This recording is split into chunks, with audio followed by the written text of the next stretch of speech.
on the shama come hosa captain. Baby, make you tell me what I've done. Give it to me cause I like that thing. Post a picture with the right caption.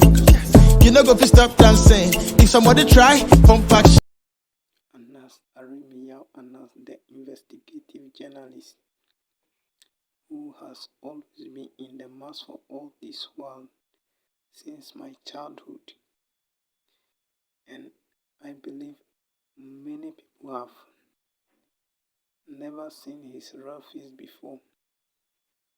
It could be possible even his wife. Yesterday, after the Galamsey Economy Expose, which was aired at the Accra International Conference Center, and I decided to show his real natural face to the public. Let's have a look. How did you manage to, keep your identity hidden? Because I'm sure as a young journalist you had friends, you had people, probably had some photos taken, but my understanding is that you probably don't have any photos in the system, or you have it so controlled. Well, I always, whenever I get a platform, say thank you to my friends who I've had for many years. I don't really open up to many people, but fortunately I've had friends who have really respected what I have done or what I continue to do. And so, despite the fact that we have had intimate moments of sitting down and playing around as children and all that, they have not leaked my pictures. But tell me, if today my picture was on the front page of the graphic, how are you going to convince Ghanaians that it's me? So you see, we built it systematically, and sometimes it's difficult when I get to introduce myself. Sometimes I want to find my real self. Then they ask, "What's your name?" I want to be real. I said, "My name is Anna." They say, "No, you cannot be him. You are not him." So you get lost sometimes. Yeah. So it's been a systematic development that I will not take credit for. I think all of us as Ghanaians ought to take credit for. People have protected the identity over the years. And anytime I get an opportunity, I say thank you to all of them who have kept me going over the years. That must be hard for you. You just said that there are times that you tell people that you are an ass, but people just don't believe you. Is that is that hard for you? Do you think that the kind of life you live now, it's a tough one? Do you think you've missed out on certain aspects of life because of the path you've chosen? I think it's certain, taking the risk that are associated with the work. And I don't say this only for myself, because I work with other African colleagues of mine and other world colleagues of mine. So generally, journalism has a problem. It's a hazardous profession, and once you touch the fire, you cannot expect it not to burn you. Don't forget, we take many people to jail. I have done many people at 7, 15, 20, 30 years in jail. Some are better, others have gone over it. There are new people who are in the pipeline. So definitely you generate every time a new crop of enemies who would want to stop you from moving around. But I have lived it over the years.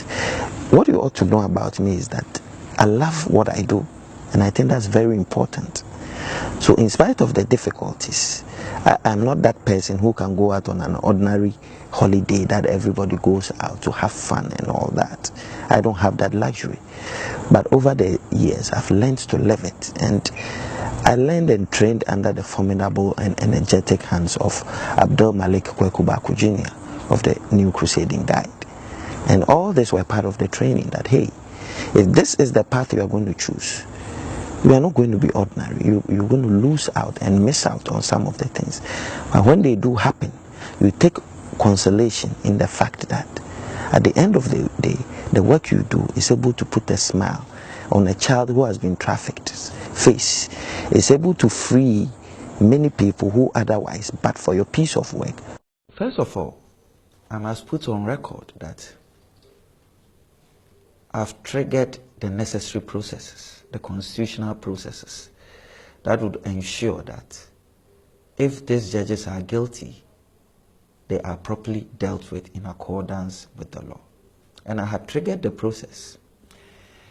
So my commitment as a Ghanaian is first to the Constitution. My second commitment, and perhaps most important commitment, is to the people of Ghana. And the work I did is for the people of Ghana. I trust in what I did, and I felt that it would be unfair to keep that information to myself. And so that's why I made it public. I am very, very confident of the investigations that I have done. You see, judges are like gods in the guise of men. You see, they are our last resort. If anything happens, everybody's last resort is the law courts. And I have done a lot of investigation across the African continent.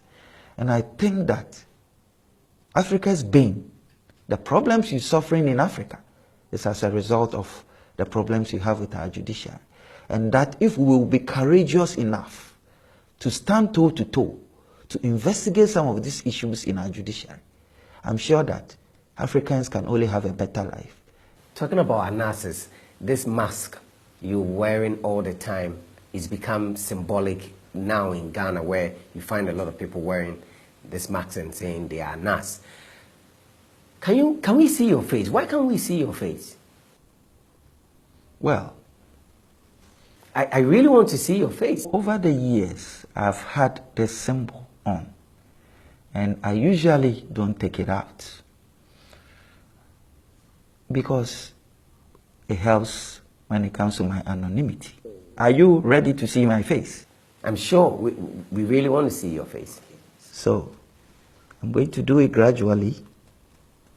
So this is my hat, and then I take off. I'm taking off my hat, my beads, everything. And so for those who want to see my face, this is my face.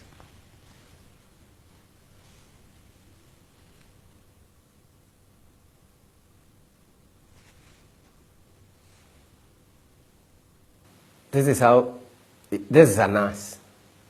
You said you wanted to see my face, so I have given you my face.